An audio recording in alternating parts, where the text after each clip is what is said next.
Yun guys, yung ating start stop. Naglagay tayo ng indicator light tulad ng kanina ay previous video pala. So pag start, ma-energize yung coil, change state ng normally open contact. The since na energize ito, mag-close yung power contact ng coil, ma-energize yung ating indicator light na ginawa natin dito.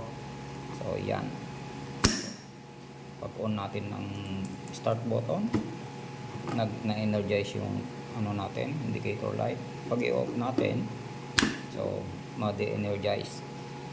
Yan, ito mag-open kasi ito pag pinindot natin ito, mag-change state, magiging normal state na normally open. So wala nang supply yan, katulad ng ito. Yan. So pag pinindot ko yung stop ito, yan.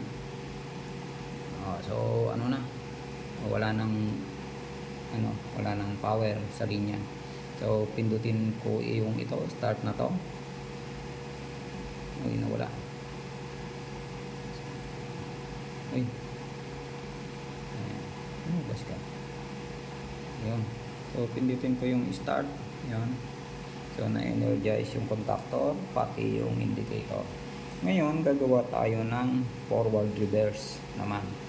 Forward reverse, dagdagan natin yung mag 2 minutes na pala. So next video, forward reverse guys.